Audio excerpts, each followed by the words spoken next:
नमस्कार मित्रों, Satish Kumar towards education में आपका पुनः स्वागत है। और मुझे कैसे हैं आप लोग? आशा है कि आप लोग अच्छे होंगे और आपकी पढ़ाई अच्छी चल रही होगी। आने वाला समय कब किस समय आ जाए डेट, हम लोगों की तैयारी चलती रहनी चाहिए। जब भी एग्ज़ामिनेशन डेट आए हमारी तैयारी कंप्लीट होनी चाहिए। और मेरी कोशिश ये है कि कोर्स पूरा करने के बाद हम लोग रिवीजन भी कर लें। इसी मैं आपको आज पुनः एक MCQs की वीडियोस लेकर के आया हूं और उम्मीद करता हूं कि आप लोगों को पसंद आएगी और आप लोग इसको लाइक, शेयर और सब्सक्राइब ज़रूर करेंगे। समय व्यर्थ ना करते हुए मैं आपको पहला क्वेश्चन बताता हूं कि आनुवंशिकी और विकास के अंतर्गत पहला क्वेश्चन है कि नीचे दिए गए कूट का प्रयोग ये है कि नीचे दिए गए कूट का प्रयोग कर सही उत्तर का चयन करना है। आपको सही उत्तर का चयन करना है। वेन वर्ग संतुलन में अंतर्निहित धारणाएं हैं। वेन वर्ग संतुलन में अंतर्निहित धारणाएं हैं। जीव द्विगुणित हैं। ए जीव द्विगुणित हैं। वी आबादी का आकार असीम रूप से बड़ा है। सी मेटिंग यादृच्छिक है। मेटिंग यादृच्छिक है। तो अब आपको ये बताना है कौन सा कि ए पहला जो है, पहले में क्या ए और बी सही है, दूसरे में बी और सी सही है, तीसरे में ए और सी सही है, चौथे में ए बी और सी सही है।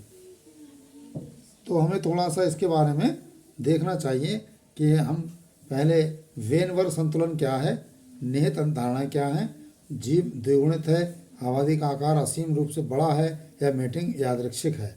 तो इसके बारे में थोड़ा सा डिटेल देख लें। उसके बाद आपको सवाल जवाब बताते हैं इसका कि क्वेश्चन का आंसर क्या है। अवधारणा में देखिए हार्डी वेन वर्ग। हार्डी वेन वर्ग इक्विलिब्रियम यानी HWE हार्डी वेन वर्ग इक्विलिब्रियम एक यादृच्छिक संभोग आबादी में एलील जीन को दर्शाता है। किसको दर्शाता है? जीन को दर्शाता है, ऐसे समझ लीजिए। और जीनोटाइप यानी जीन अनुपात आवृत्तियों के बीच संबंध का एक मॉडल है। ये क्या है? ये हार्डी वेन वर्ग इक्विलिब्रियम एक यादृच्छिक संभोग आबादी में एलील यानी जीन को दर्शाता है। और जीनोटाइप यानी जीन अनुपात आवृत्तियों के बीच संबंध का एक मॉडल है। ये सबसे पहली चीज़ समझ लीजिए। दूसरी, इसे 1908 में G.H. हार्डी और विल्हेम वेन वर्ग दोनों के द्वारा स्वतंत्र रूप से तैयार किया गया था। इसे 1908 में G.H. हार्डी और विल्हेम वेन वर्ग दोनों के द्वारा स्वतंत्र रूप से तैयार किया गया था। ठीक, ये मेन हो गया धारणा इसकी। अब हमें कुछ इसके की पॉइंट्स देख लेते हैं। की पॉइंट्स में क्या है कि हार्डी वेन वर्ग संतुलन, क्वेश्चन का ध्यान रखते रहिए कि क्या अंतर्निहित धारणा है। हार्डी वेन वर्ग संतुलन कई मान्यताओं पर आधारित है ना। हार्डी वेन वर्ग संतुलन कई मान्यताओं पर आधारित है। अंतर्निहित धारणा है, देखिए आबादी असीम रूप से बड़ी है। क्या बड़ी है? आबादी असीम रूप से बड़ी है। ग्रोथ आबादी बंद है, जिसका अर्थ है कि कोई भी व्यक्ति आबादी में प्रवास या उप्रवास नहीं कर रहा है।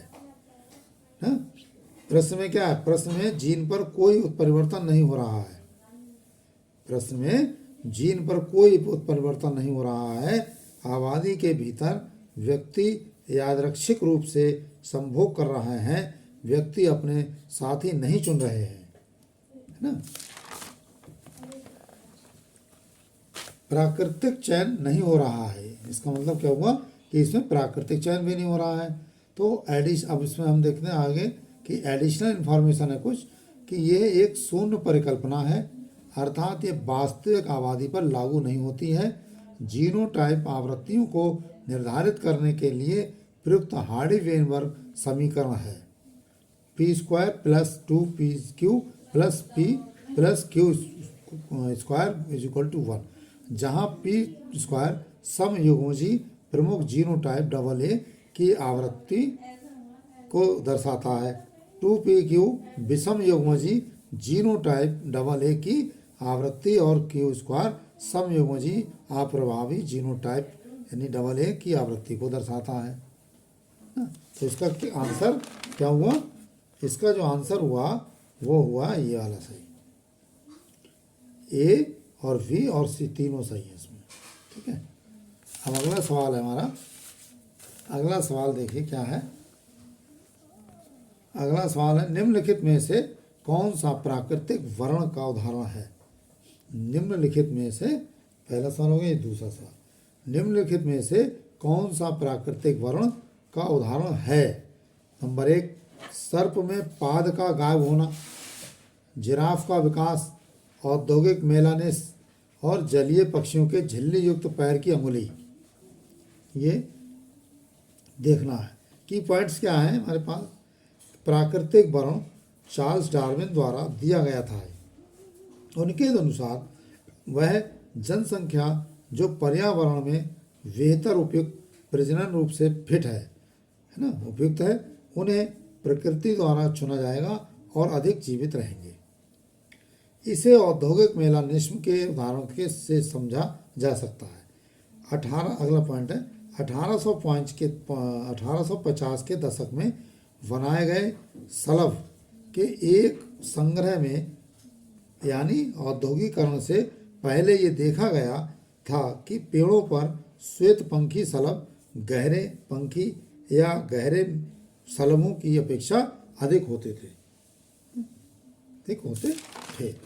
नेक्स्ट पॉइंट है नेक्स्ट। हालांकि उसे क्षेत्र से किए गए संग्रह में, लेकिन औद्योगिकरण के बाद यानी 1920 में ठीक उसी क्षेत्र में गहरे रंग के सलभ अधिसंख्यक थे, अर्थात अनुपात उल्टा हो गया था। नेक्स्ट पॉइंट है इसमें, इस अवलोकन के लिए दिया गया स्पष्टीकरण ये था कि शिकारी एक विपरीत पृष्ठभूमि के विरुद्ध सलभ पकड़ में आ जाते हैं। नेक्स्ट पॉइंट, औद्योगिकरण के बाद वाली अवधि के दौरान उद्योगों के धुएं और कालिक के कारण पेड़ों के तने काले पड़ गए थे। नेक्स्ट पॉइंट, इस स्थिति में शिकारियों के कारण श्वेत पंखों वाले सलभ जीवित नहीं बचे, गहरे पंखों वाले या गहरे सलभ बच गए थे। औद्योगिकरण शुरू नेक्स्ट पॉइंट है, औद्योगिकरण शुरू होने से पहले लगभग लाइकेन की मोटी वृद्धि ने पेड़ों को ढक दिया।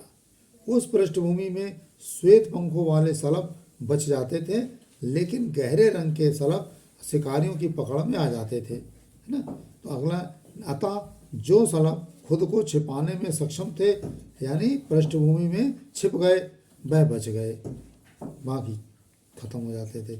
एडिशनल इंफॉर्मेशन क्या है नेक्स्ट, कि अन्य 3 विकल्प लैमार्कवाद के उदाहरण हैं। लैमार्क के अनुसार जीवन का विकास अंगों के उपयोग और उन अनुपयोग के कारण हुआ है। लैमार्क का सिद्धांत 3 कारकों पर आधारित है: नई आवश्यकताएं, लक्षणों का अधिग्रहण और अधिग्रहित लक्षणों की वंशागति। तो इसका जो आंसर है वो आंसर इसका औद्योगिक मेलानिस। निम्नलिखित में से कौन सा प्राकृतिक वर्ण? तो औद्योगिक मेलानिस, ये इसका आंसर सही है। ठीक है, अब एक सवाल आपको और कराते हैं इस वीडियो में। शाखा वंश, तीसरा क्वेश्चन है कि शाखा वंश ब्रांचिंग डिसेंट की अवधारणा किसके द्वारा दी गई थी? शाखा वंश की अवधारणा किसके द्वारा दी गई थी? ऑप्शन है Gregor Mendel, Charles Darwin, Lamarck, Oparin और हल्दाने। चार्ल्स डार्विन इसका आंसर ठीक है। अब हम इसकी व्याख्या करते हैं। शाखा वंश की अवधारणा चार्ल्स डार्विन ने दी थी। ठीक, ये आंसर भी हो गया। चार्ल्स डार्विन ने HMS बीगल नामक जहाज पर दुनिया भर में समुद्री यात्रा की। ठीक है, पहला इसका क्या है कि चार्ल्स डार्विन ने HMS बीगल नामक जहाज पर दुनिया भर में समुद्री यात्रा की। ये भी कभी कभी ऑब्जेक्टिव सवाल में आता है कि चार्ल्स डार्विन ने कौन से नाम के जहाज पर समुद्री यात्रा की थी, तो HMS बीगल नामक। जब वह गोलापागोस द्वीप नामक एक द्वीप पर पहुंचे, है ना, तो उन्होंने कुछ फिंच, छोटी चिड़िया, फिंच को कहते हैं छोटी चिड़िया, देखे और उनकी चोंच के आकार में अंतर देखा, क्योंकि वो तो यात्रा कर रहे थे। तो कहीं उन्होंने कुछ चोंच में देखा, कहीं किसी चोंच अलग प्रकार की, अलग अलग साइज की देखी। तो उन्होंने निष्कर्ष निकाला कि ये परिवर्तन फिंच की अलग अलग खाने की आदत के कारण है। उन्होंने अनुकूली विकर्ण या संख्यावश की अवधारणा दी। क्या दी? ठीक है, अब है शाखावंश की अवधारणा दी। शाखावश, नेक्स्ट में आगे अनुकूली विकर्ण और प्राकृतिक चयन डार्विनियन थ्योरी ऑफ इवोल्यूशन की दो प्रमुख अवधारणाएं हैं। अनुकूली विकर्ण और शाखावंश ये विकास की प्रक्रिया है जिसमें किसी दिए गए भौगोलिक क्षेत्र में एक समान बिंदु से शुरू होने वाली विभिन्न प्रजातियां अन्य भौगोलिक क्षेत्रों या आवासों में फैलती हैं। नेक्स्ट पॉइंट है अनुकूली विकर्ण का सबसे अच्छा उदाहरण डार्विन के फिंच हैं। डार्विन ने गोलापागोस द्वीप पर कई प्रकार के फिंच देखे। ये सभी किस्में मूल बीज खाने वाले फिंच से विकसित हुए थे। चोंच में प्रत्यावर्तन के कारण साथ कुछ कीटभक्षी हो जाते जबकि अन्य शाकाहारी रहते थे। चोंच के आकार में ये परिवर्तन विभिन्न आवासों में कुछ विशेष प्रकार के भोजन की उपलब्धता के कारण हुआ। जैसा जैसा भोजन मिलता गया वैसे वैसे वो पक्षी अपने आप को चेंज करते चले गए। उदाहरण के लिए पेड़ों पर रहने वाले चिड़ियों ने पेड़ को चोंच मारने और कीड़ों को खाने के लिए तेज चोंच विकसित की। थोड़ा सा एडिशनल इंफॉर्मेशन, लैमार्क का विकासवाद या लैमार्कवाद क्या है। लैमार्क के अनुसार जीवन का विकास अंगों के उपयोग और अनुपयोग के कारण हुआ। नेक्स्ट पॉइंट है, उन्होंने 1809 में अपनी प्रसिद्ध पुस्तक फिलोसॉफी जूलॉजिक में इसकी व्याख्या की। नेक्स्ट पॉइंट, ये सिद्धांत आज स्वीकार नहीं किया जाता है। नेक्स्ट है रासायनिक विकास का सिद्धांत क्या है। रासायनिक विकास का सिद्धांत ओपेरेन और हाल्डेन द्वारा दिया गया था। रासायनिक विकास का सिद्धांत किसने दिया था? ओपेरेन और हाल्डेन द्वारा दिया गया था। इस सिद्धांत के अनुसार जीवन का पहला रूप पहले से मौजूद गैर जीवित कार्बनिक अणुओं जैसे RNA, प्रोटीन आदि से आ सकता है और जीवन का निर्माण रासायनिक विकास से पहले हुआ था, अर्थात अकार्बनिक घटकों से विविध कार्बनिक अणुओं का निर्माण हुआ। वंशानुक्रम का नियम ग्रेगर मेंडल ने मटर के पौधे पर अपने कार्य के माध्यम से आनुवंशिकता के नियम का प्रस्ताव दिया और वंशानुक्रम के मौलिक नियमों की खोज की।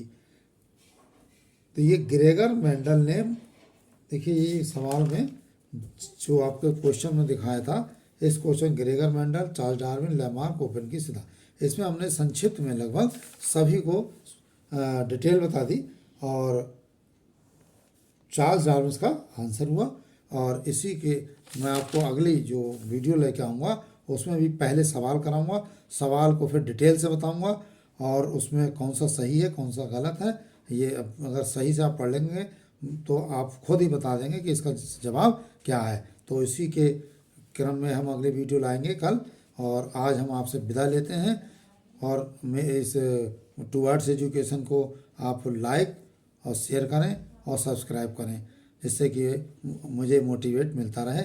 और आज की वीडियो यहीं पर समाप्त करते हैं। जय हिंद, जय भारत।